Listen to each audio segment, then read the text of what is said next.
I heard something about a town south of here being attacked. The details are sketchy.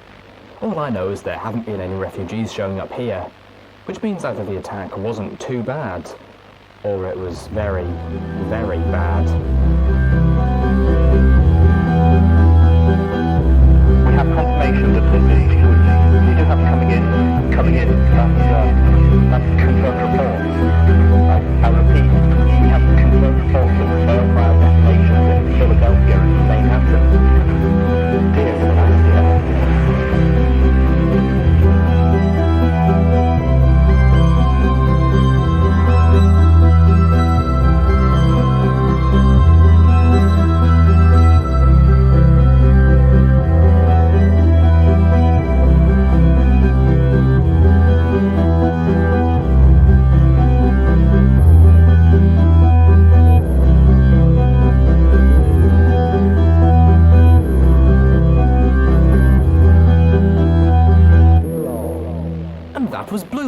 With Grave Fission. Hey there friends, I'm Nuclear Yuki, and welcome, once again, to a Nuclear Reading Show. Today, we're continuing on with Kkat's Fallout Equestria. And also, if you're enjoying what I'm bringing to the cold, dark wasteland, don't be afraid to tell your friends about me, or find me on Twitter as Nuclear Yuki. It's a big help. And as a bit of a disclaimer, since the gangs can be a bit feisty, Fallout is owned by Bethesda, and Hasbro made My Little Pony, Friendship is Magic. With all that said and done, welcome, friends, to the Wasteland.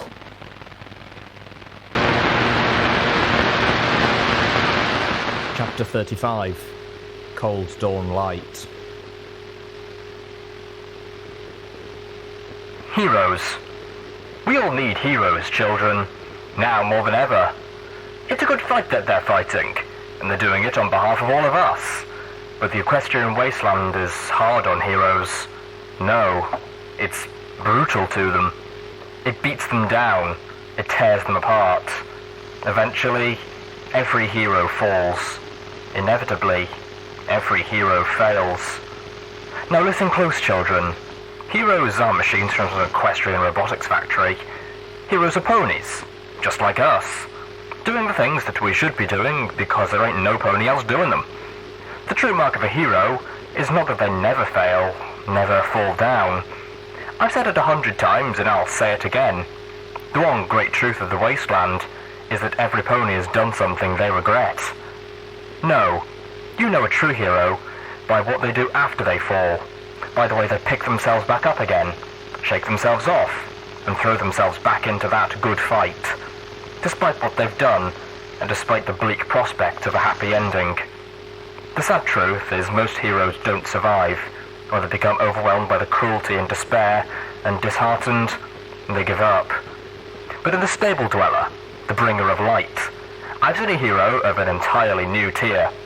I was convinced, still am, that this heroine will never surrender to the Wasteland, never give up. There is, however, one other fate that may befall heroes. When the horrors and pain of the Equestrian Wasteland become too much for them, they can snap. They can turn into the very monsters they chose to fight. Sadly, children, it can happen to the very best of ponies. Even Fluttershy had her gardens of Canterlot. Now, we don't know if that's what's happened to our heroine of the Wasteland, or if there's more to this story than we've been told. We just don't know. But I can tell you this. The pony who first reported the slaughter at Arbu was from Buckling Cross. Now that's a Steel Ranger stronghold, and I got my reasons to take a critical eye what they have to say. So I've started doing some digging, and I started that digging by trying to contact a gal I know at Buckling Cross, Riverseed, a trustworthy pony. Turns out she ain't there anymore. No pony is. Buckling Cross, where a witness of the Arbu massacre claimed to be from, is dead. Completely wiped out. Now, children, I know this looks bad. 2 communities in the vicinity of our heroine wiped out. I'm still holding on to hope, but I'd be amiss if I didn't send a word of warning, just on the chance that the Equestrian Wasteland's facing a whole new kind of dark. So, if you see a band of well-armed ponies, including a Pegasus and a Zebra, headed your way, or a Pegasus pull passenger wagon flying nearby, until we know better, maybe you best be someplace else. But if the stable dweller should come to your door, don't lock it, because if our hopes are true, then she's more in need of our help and our support right now than ever before. And if our fears are true, then, well, children, she might just see that locked door as a challenge.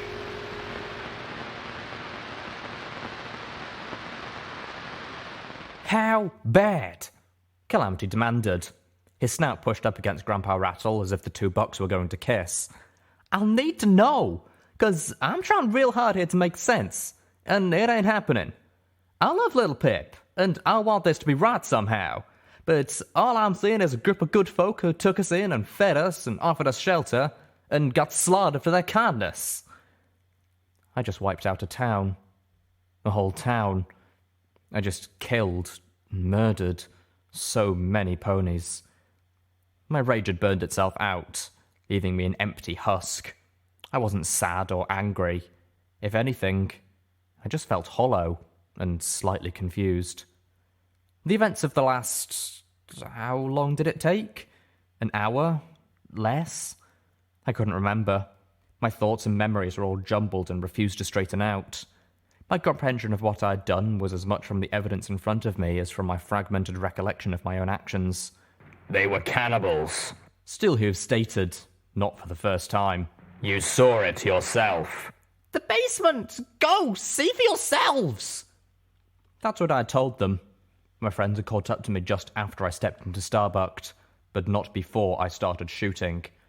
The Colt was in there, Sandy Shore. I remembered that now. They were at a dinner table, eating, again. The bastards had already fed the boy his own father, and it wasn't enough for them.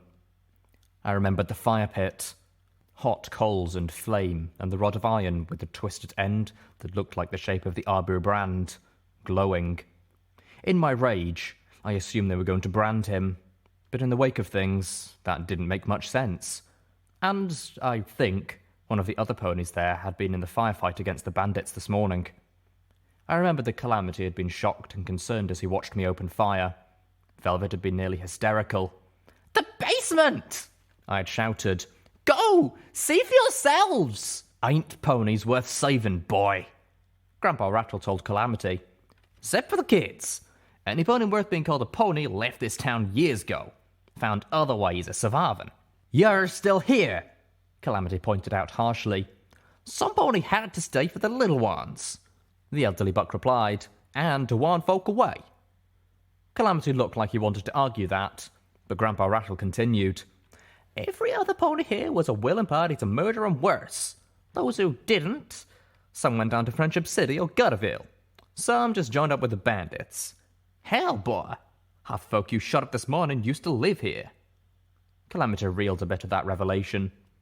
The little ones, the children of Arbu, were huddled together behind Velvet Remedy's shield spell.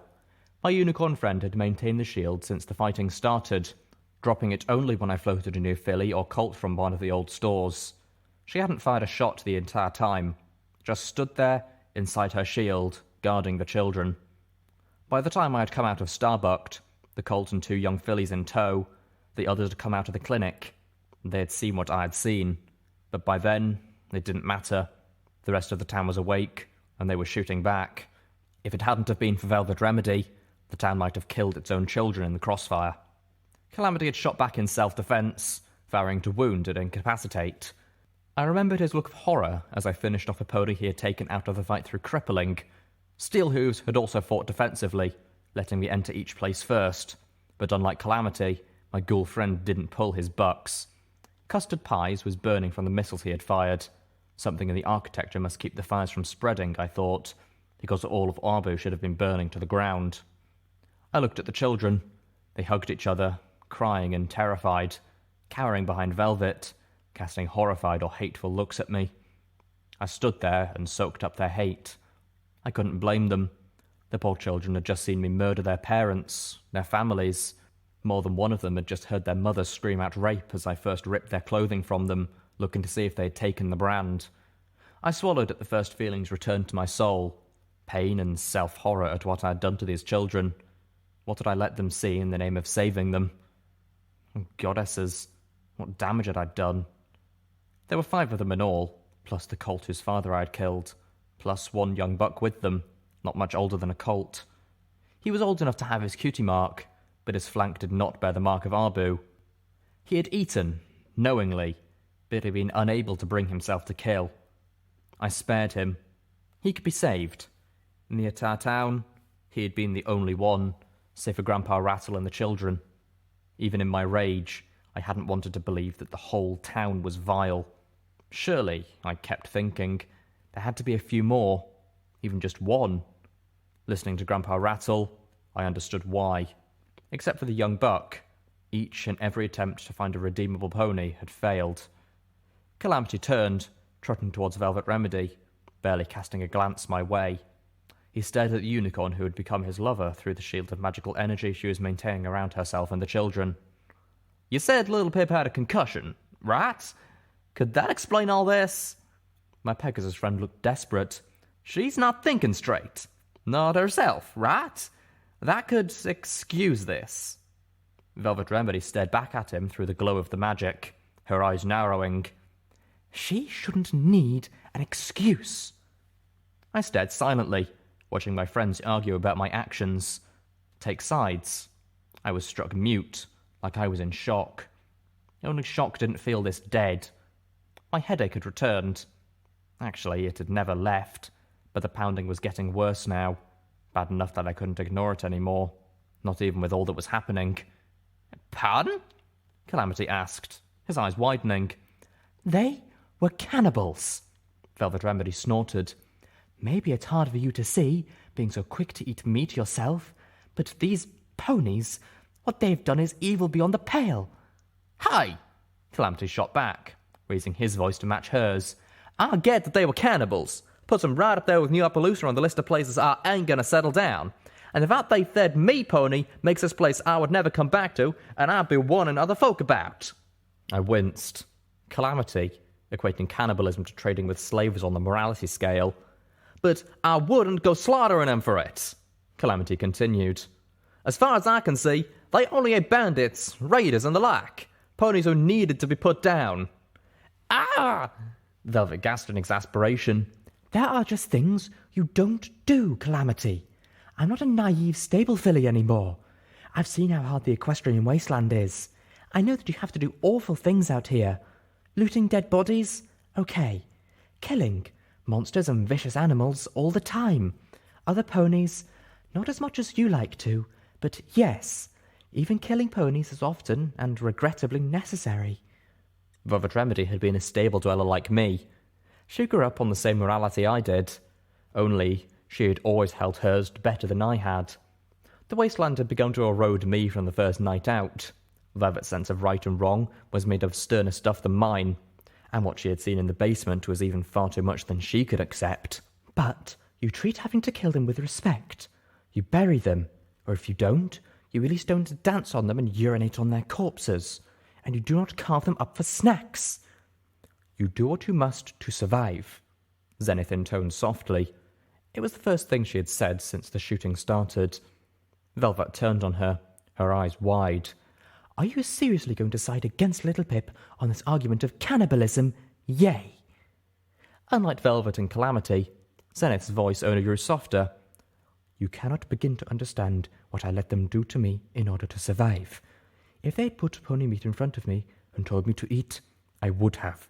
It would not have been the worst thing I let them do. Not even that week." Velvet took a stumbling step back from the dour zebra, turning to Calamity. "They didn't just kill bandits, Calamity. You saw the head of the preacher pony. They had it mounted on their wall like a trophy. And if they murdered him, how many more?" "I don't reckon I know," Calamity replied. "Point is, none of y'all do either." "They fed you the meat of the ponies you killed. Probably fed you the heart of one of them," Velvet Remedy continued. "Ain't happy about that." "And they've been selling it to merchants, spreading their filth across the whole wasteland." Velvet pointed a hoof towards the children clutching each other behind her. "And they've been indoctrinating a whole new generation to do the same." "Velvet," I said softly, too softly to be heard. "Don't defend me, Velvet. You were right about me back in old Appaloosa. I'm a murderer, a monster drowning in the blood of all the ponies I've killed. I'm the thing in the mirror, no better than a raider. Except, I wasn't, was I? These were bad ponies. They needed to die. I was saving ponies by wiping them out. Wasn't I? Corrupted kindness, the little pony in my head said angrily. Arbu wasn't a town full of ponies.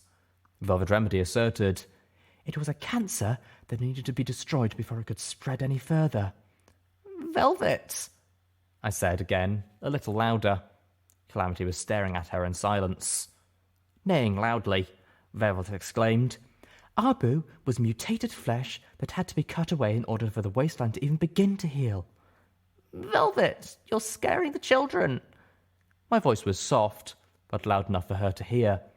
The beautiful charcoal unicorn turned, aghast, tears forming in her eyes, and she looked at the terrified expressions on the faces of the fillies and colts behind her. I'm not corrupted kindness. I whimpered back at the mare in my mind, but I didn't believe it. Not anymore. Trixie had been right, or I had made her right. If you haven't found your own virtue yet, Monterey Jack had told me, you best hurry up, while there's still anything left of you to save. Was there anything left of me to save? You just slaughtered over 20 ponies, the little pony in my head responded. What do you think? My head was splitting open. I realised I was crying. Calamity turned to Steelhooves now. What about you? What about me? Steelhooves responded laconically. Calamity shook his head. Is there a way for me to be okay with this? I want to be okay with this for Little Pip, but... Little Pip is our leader. Steelhooves replied. It was her call. It was? Calamity blinked, his brow furrowed under his hat. Oh, hell no! The Pegasus launched himself through the air, flying up to the Steel Ranger outcast. Steelhooves stood his ground. The idea of Calamity intimidating the huge ranger struck me as ludicrous. You're the elder of the Applejacks Rangers now! You don't get to play the good little soldier card anymore, Calamity informed him. Tell me, what would Applejack think of this? Steelhooves' deep voice rumbled dangerously. Applejack was a farmer. What she didn't put into her friends in trying to save ponies, she put into her apples. She understood the need to get rid of bad apples, and I think she would be repulsed beyond the telling of it to see ponies eating other ponies. Calamity flapped his wings, moving back a pony's length. But, kill 'em all? Steelhooves whinnied. She wouldn't have done that, no. But she had other options. She would have had them all arrested, rounded up and carted off to the Ministry of Peace, where they could be fixed. Calamity nodded. But that's kind of my point. Little Pip had options. She could have come to us. Why didn't she come to us first? I was hating how Calamity was talking about me like I wasn't there, like he couldn't bear to acknowledge me. But then, did I deserve better? Would I have been able to look at him if he had just done the same thing? She was enraged. She was not thinking clearly. Steelhooves informed Calamity bluntly. The only thing she's done wrong here is that she let her anger control her. Is that what you need to hear, Calamity? Then yes, I don't approve. I would prefer she had killed these monsters with cold-blooded calculation. Steelhooves was right. Calamity was right. And I had totally lost it. But they were bad ponies. They were horrible ponies. They deserved it. All of them? The little pony challenged. Even the young ones. I tried to save the young ones. I rescued them. But I traumatized them in the process. Was what I had done any better than what the raiders did to Silverbell? Still, I'd only killed the irresponsible ones. The adults. The mare in the back of my mind spit at me, asking, what about the young mare in the clinic? My mind swam. I was still having trouble remembering everything that had happened. It was like trying to put together a puzzle while gagged. I couldn't hold the pieces in my hooves, and they kept sliding away. I remembered that much. 2 3-round bursts. One into the mother, one into the father. I hadn't killed the young mare. Are you sure about that? My little pony was quick to point out. She's not here amongst the living, is she? Are you sure you didn't choke her to death? Were you even paying that much attention? I didn't. I couldn't have? Did I? And even if I didn't, what had I done? I'd left her laying unconscious next to the burning bodies of her murdered parents. So much less evil, Little Pip. I was evil. But she wasn't a filly. I fought desperately, clinging to any illusion I could keep. She had her cutie mark already. Stable think. The mare in my mind chided. You were older when you got yours. She'd had her Arbu mark. She'd killed and eaten. How do you know that her kill wasn't a damned radigator? My little pony spat. She was a guard. The rifle under the table proved that. The Arbu ponies had guests in town. Guests they weren't going to kill. So they had guards, protecting their dark secret, ready to kill to defend it. She was one of them. She knew what the town was doing, and that it was wrong, and she was still protecting it. The little pony in my head shut up at that. For what absolutely little it was worth, I had scored a point. Go up into my room, a voice said behind me. Grandpa Rattle had walked up to me at some point, and I hadn't even noticed. I felt like I was missing time. Where's the safe under my bed? Fetch the book inside. I know you can pick a lock. I turned to him. It was like he was forever away. I had the sudden sense that I was drowning in all this air around me. What's in the book? It's my ledger. Every pony they killed, every pony they ate. Velvet Remedy heard him. Why? She asked softly. Why would you keep a record of something like that? 'Cause I knew this day was coming, Grandpa Rattle replied, and my mind ain't what it used to be, particularly in the daytime. Velvet Remedy closed her eyes. A tear reflected the light of her shield spell as it trickled down her cheek. I didn't figure it'd be folks like you, though, Grandpa Rattle added. Actually, he said, pointing at Steelhooves, I figured it would be him.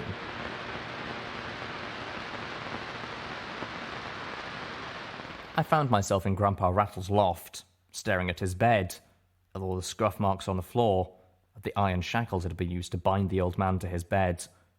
I remembered running through the fire and custard cakes and galloping up the stairs. I lost my balance twice on the steps, feeling dizzy.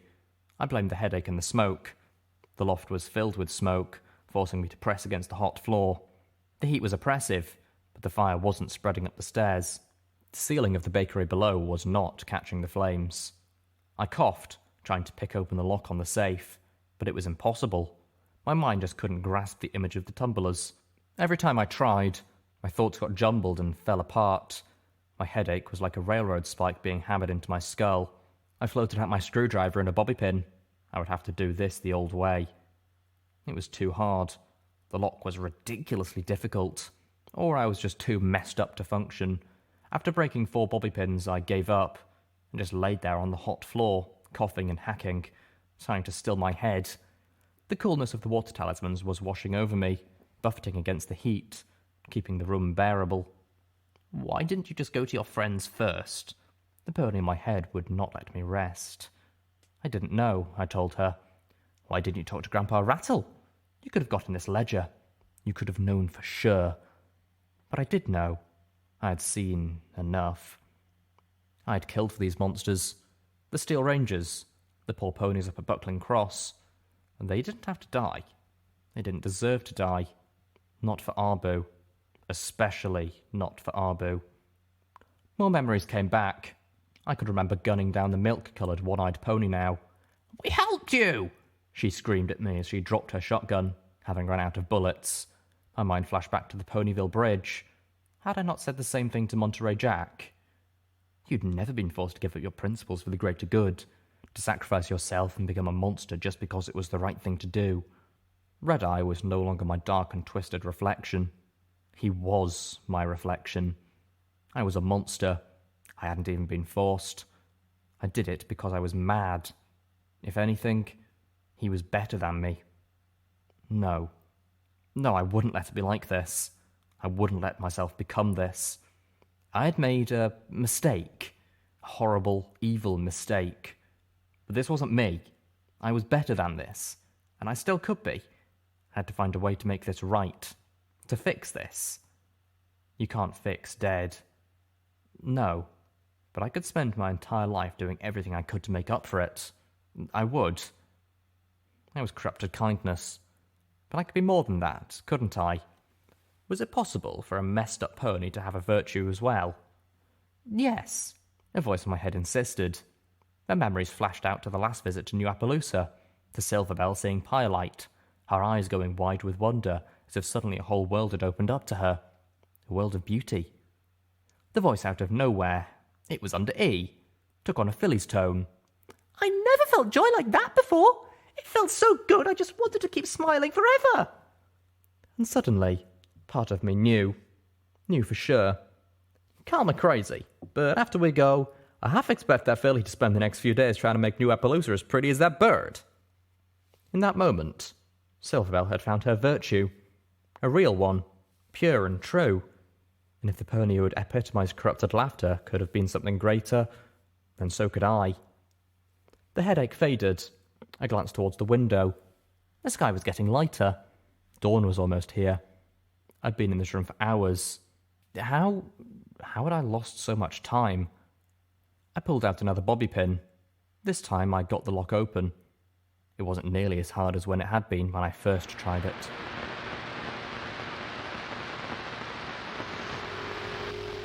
Howdy, children. This is your favourite voice of the airwaves, DJ Pone 3, bringing you the news. First up, a warning to travellers.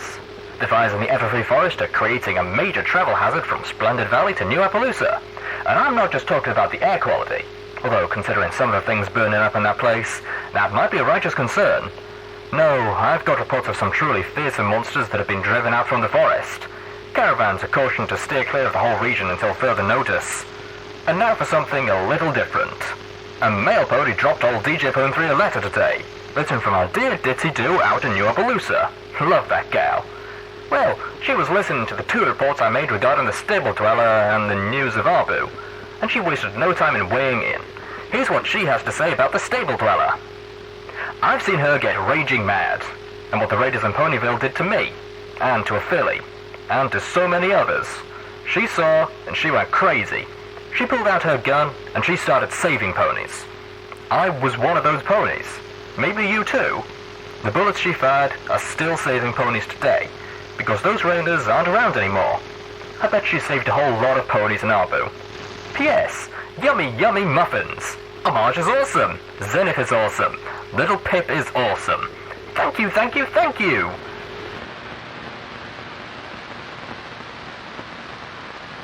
Took you long enough. Grandpa Rattle grunted as I returned with his ledger. Fall asleep in there? I set it down before him. I don't know. Well, I ain't got all day, he snapped, floating the ledger up. Dawn's almost here. I won't be losing much longer. Velvet Remedy was curled up with the children, singing a soft lullaby. She'd gotten most of them to sleep. At the elderly buck's words, she stopped singing, turning to him. What do you mean? Grandpa Rattle looked at her without a trace of shame, as if he was too old and too weathered to be embarrassed about what he was saying anymore. I told you, my mind ain't what it used to be anymore. But I've been kissed by Luna since I was old enough to have a cutie mark. But that don't come helping Dawn. Kissed by Luna? I asked, my actions apparently having not killed my curiosity. Grandpa Rattle regarded me. That's right. Means I'm clearer-headed and more perceptive at night. A blessing from the goddess. Recent years means the nighttime staves off the dementia. The old buck floated the ledger in front of Calamity. Well, are you going to read it or not? The rust-coloured Pegasus looked at the book floating in front of him, then shook his head, pushing it away. The book broke out of Rattle's levitation bubble and thumped to the ground. I don't need to, Calamity said, walking past Grandpa Rattle and up to me, staring at me. You did wrong, Littlepip.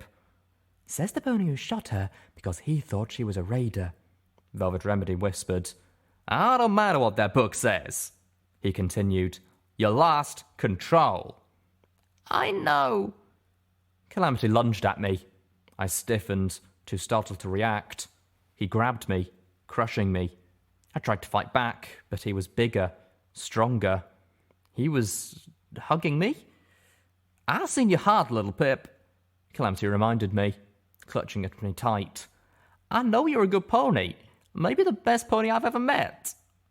I felt his tears, and if that heart cries out in pain and rage and fury, then I've got to believe it's for a good reason, and that I'm just too jaded to see it.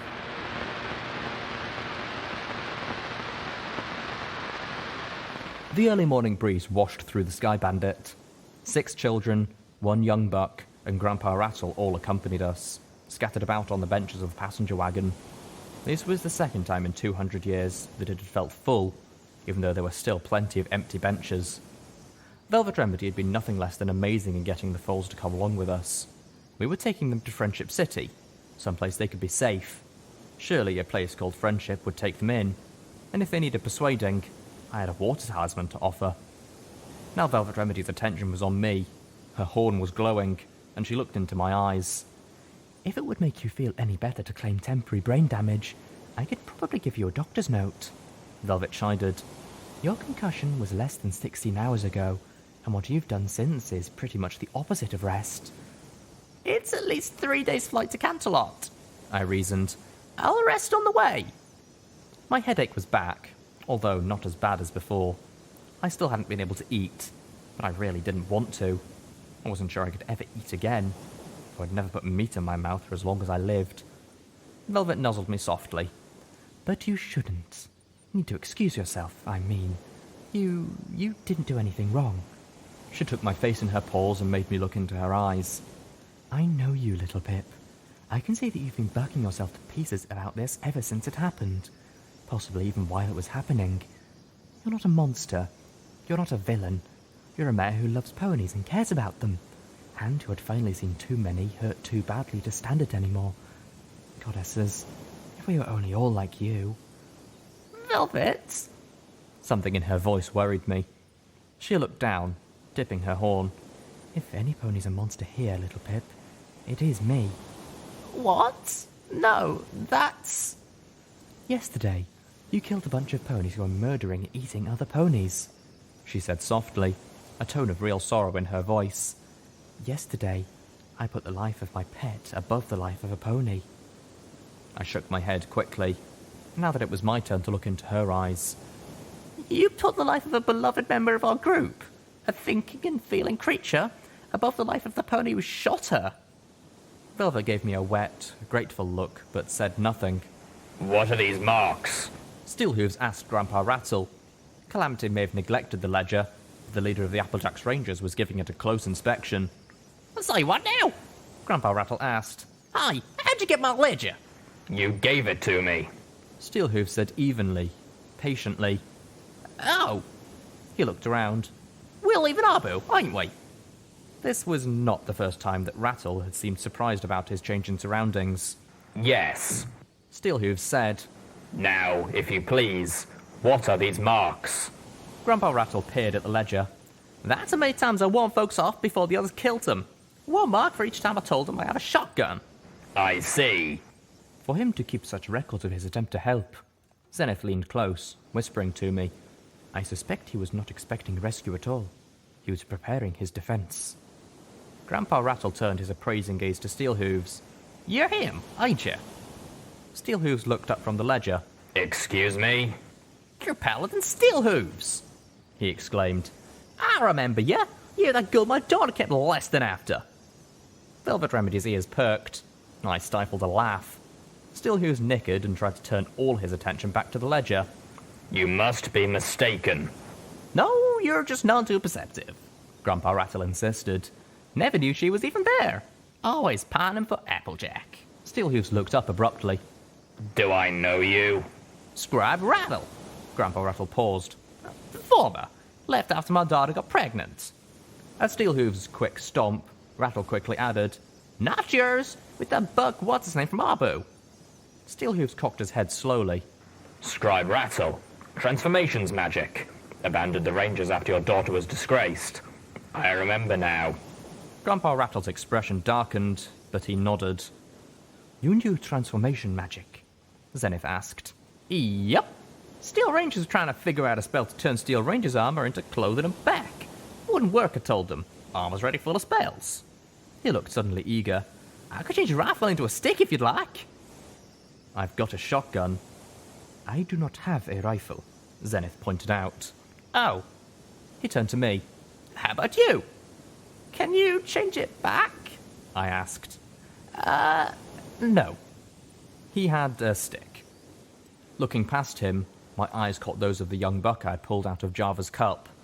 The young buck had been staring at me silently since laying down on one of the Sky Bandit's benches at the start of the trip.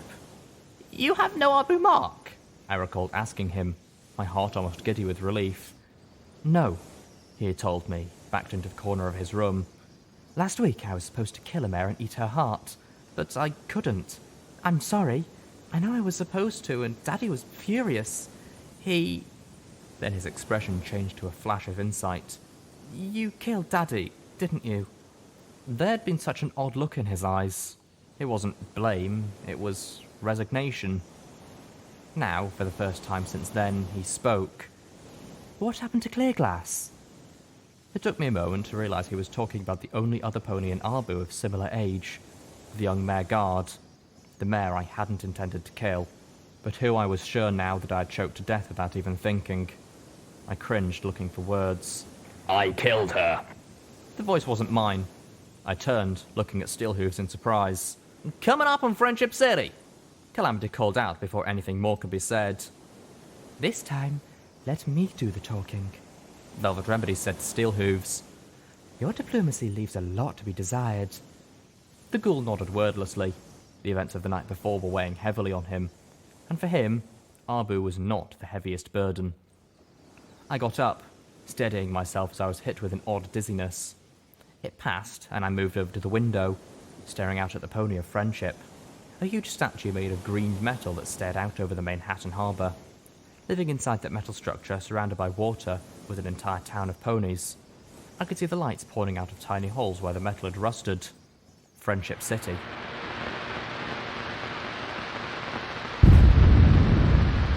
I was thrown hard against one of the passenger wagon's benches as Calamity banked to hard left, dodging the shot.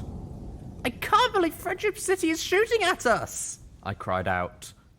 Smaller pops were followed by a massive crack of thunder below us. An explosion of black smoke and flame burst in the air a dozen yards away. The rifle ponies firing from the crown windows of the Pony of Friendship were not much of a threat, but the shells from the harbour artillery were a whole different matter. You haven't been listening to the radio, have you? Steelhooves rumbled. Your friend, DJ Pone 3, has had some unpleasant things to say about the massacre of Arbu. What? Another shell burst in the air. Calamity veered harshly, throwing me again. Velv put up her shield around the children to keep them from getting tossed. "We can't land here!" Calamity shouted. "I've got to head back!" Sounds like one of the two rangers you let go at Buckling Cross reported Arbu in the worst possible light. Steelhooves informed me bitterly. I was dying inside. Homage. Oh, goddesses. What did Homage think of me? Did she hate me? I have them recorded if you would like to listen later. I wanted to gallop to her. I wanted Calamity to head to Tempony Tower straight away. But I couldn't. I had already delayed far too long. We needed to go to Canterlot, to deal with the goddess, and to turn our attention to Red Eye. Right now, thousands of ponies were endangered just from Red Eye's threat alone, and I was surely already testing his patience. I remember thinking, in that one brief moment of memory I had kept for myself from the Helping Hoof Clinic in Tempony, it was the only way to make sure Red Eye listened. I'd communicated with Red Eye somehow, presumably through some pony or griffin in his encampment. I'd hoped that I'd been convincing him that I had a plan, and that I just needed time. A lot of time. More importantly, Homage needed the truth. Truth she could trust in. And I was the last pony to be able to give her that. She needed to learn what had happened from a source that was not as biased as I was. If she learned the truth, it couldn't be from me. Anything from me would be tainted. And if she did not, or worse, if she did and hated me for it, it would kill me. But like a ghoul, I would keep going anyway. If I lost Homage, I was losing something I didn't deserve. And if the whole wasteland turned against me, if every pony feared and hated me, it wouldn't stop me from trying to make Equestria a better place. Even if it meant that I would forever be seen as the villain of the piece. Calamity flew us away from Friendship City.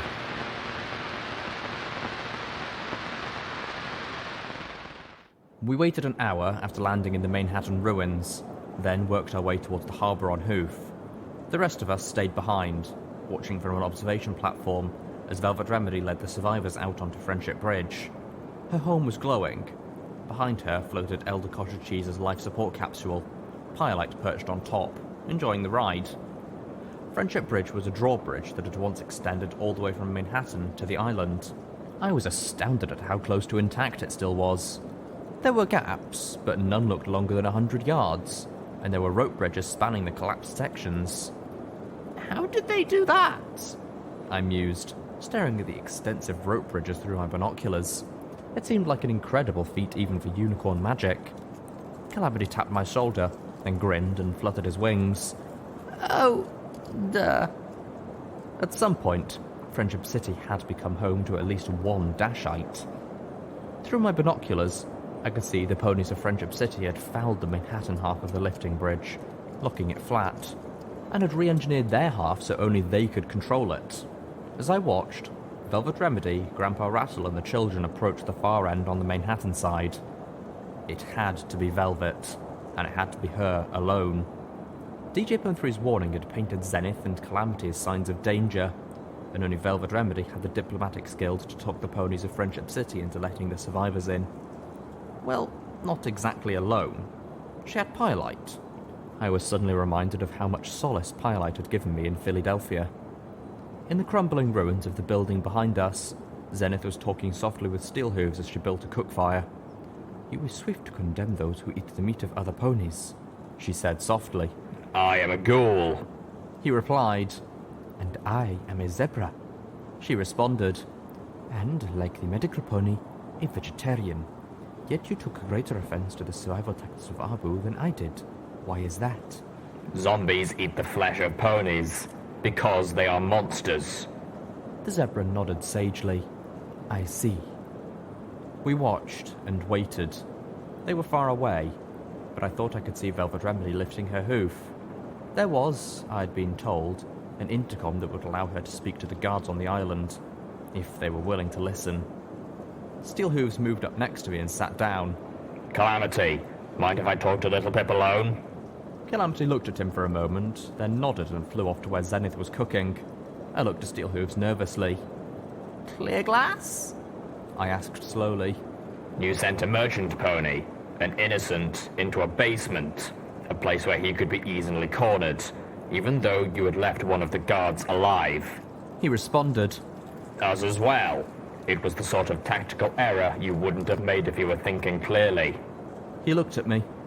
This is how I knew you were not. I closed my eyes and looked away. Take the pain slowly. He told me solemnly. What you became last night is going to hurt you for the rest of your life. I nodded. Part of me wanted to cry, but I would not let myself because the tears would have been for me, and I didn't deserve them. The ponies of Arbu didn't deserve them either, as much as their actions horrified me, showing me the monster I could, and briefly did become. There was no question that Arbu needed to be purged, just like any pit of raiders or band of slavers. If any pony deserved my tears, it was those who I had saved. The night had cut a deep wound in me, an abscess carved into my soul by a blade of my own wielding. That great hollowness festered with despair and self-loathing, but I was slowly filling it with determination. Steelhooves stared out over the harbour. I need to thank you, Littlepip. For what? For failing. Steelhooves said, surprising me. All this time, you have been some pony to look up to. You have made me want to be a better pony. But at the same time, you were too good. He looked at me. You were an impossible standard. Tonight, you have made it easier for me to live with myself. I just stared, my heart twisted, unsure how to feel. A drop of rain hit my horn, another splashed against my nose. Steelhooves turned away, staring out across the harbour again as the rain began to fall. Eventually, I did too. Raising my binoculars, I caught Pyrelight flying towards the island, carrying something. The ledger, I knew.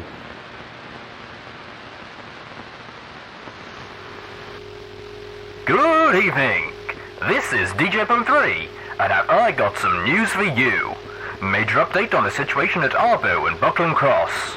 My associate spent the last few hours talking with a merchant who was at Arbu and saw much of what went down. First and foremost, Let me say hallelujah! Sounds like our wasteland savior hasn't fallen to the darkness after all. Maybe he stumbled a bit, but listen to this. The ponies of Arbu were cannibals, folks. That's right, they ate ponies. And if that wasn't sick enough, they've been selling pony meat, claiming it was radigator meat. Eating a radigator kebab lately? You sure about that? Great goddesses! And I thought I'd seen all the fucked up shit this wasteland had to serve up. Well, turns out our stable dweller discovered the truth. Unfortunately, here's where things get sketchy. See, when our heroine showed the merchant what she had discovered, the good pony hightailed it out of there and didn't look back. But what the merchant could tell us is that before this shit went down, the ponies of Arbu were treating our heroine to a meal and a place to sleep. And yes, children, you guessed what was on the menu. But before she knew the truth, our heroine had tried to help the ponies of Arbu. She went to Buckling Cross to negotiate for clean, purified water for the town, and the rangers on that broken bridge started firing on our heroine before she even got into shouting range. According to the merchant, it was quite the light show. I don't know about you children, but this gives me new suspicions about what happened at Buckling Cross, and it puts some serious questions to the witness from Buckling Cross who first reported the events at Arbu. I'll let you know as soon as I do, children, but for now, I think we can all breathe one hell of a sigh of relief. And now, it's Sweetie Belle, singing about that one great truth of the wasteland.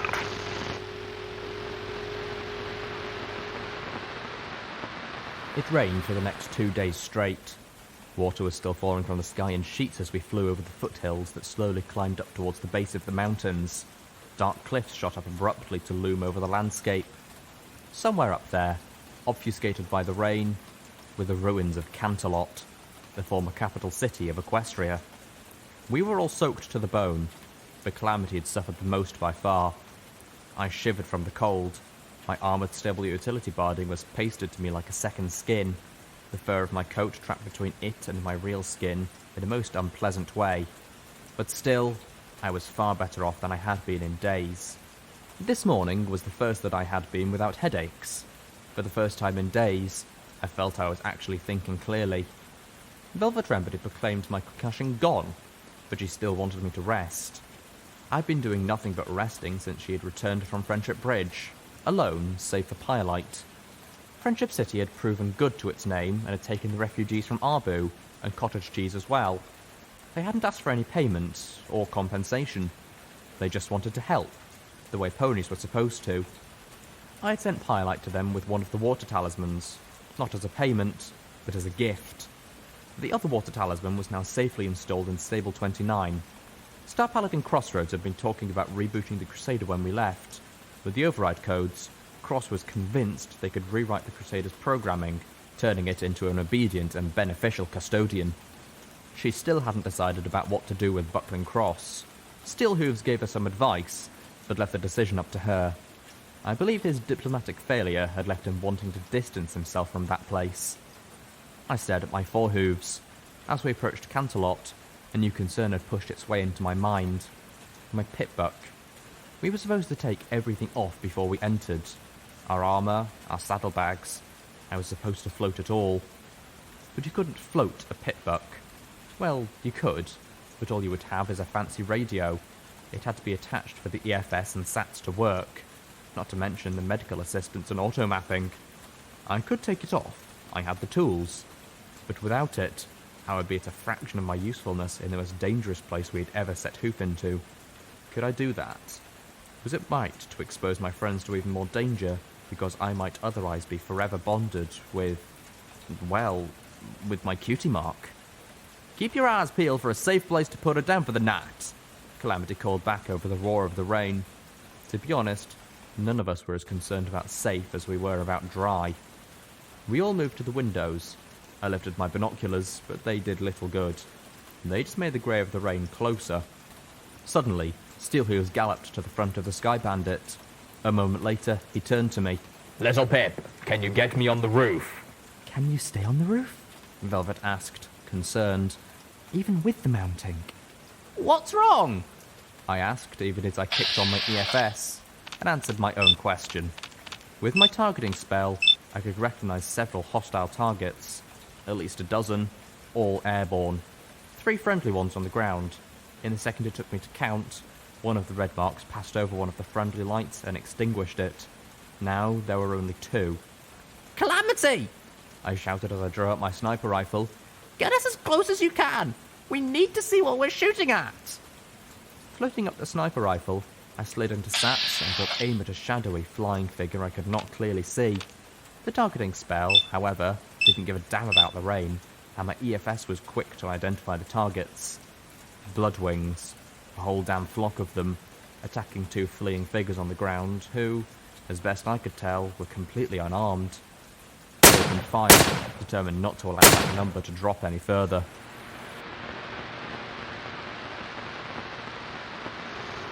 Hello up there! Anybody awake? It's time for a special late night edition of the news.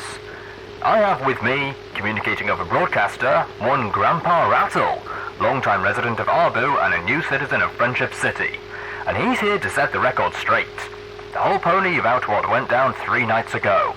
So sit down and hold on to your hats, children, because this is going to be one hell of a story. But first, I have something to say. And this goes out from me to that heroine of the Wasteland, our little bringer of light. I'm sorry. When you've seen as much as I have, when you've seen many heroes fail and fall, it's hard not to expect it. It's hard to keep believing, even when you know there's somebody out there you should believe in. You didn't fail us, Stable Dweller. I failed you, and you have my deepest and sincerest... A particular Toast to Repair pony once told me that she would always be tuned in, listening to my message of hope. Well, listen close, Stable Dweller, because this is the honest truth, straight from me to you. That message of hope, that's you. You are my message. Now then, Grandpa Rattle, why don't you tell us a bit about yourself and this book you want to share with us tonight? It ain't a book, it's a ledger. A recording of every sick thing the ponies in Arbu did. By the time I'm done reading 2 pages, I guarantee every one of y'all wish you could have been there to do what that little man did for you.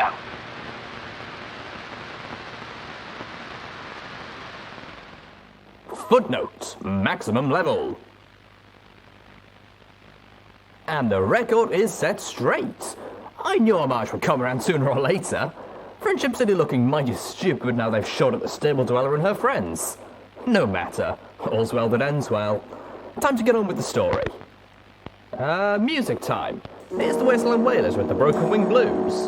For Calamity. Enjoy, people. Well, I bit the bullet, I drunk a dry. My heart is spilling over the sides of a tall glass of whiskey. That's killing the pain. My wings were broken, all feathers and fleas. Heart pumping black and blue, swirling down the bed. I ain't been here since Zephyr came.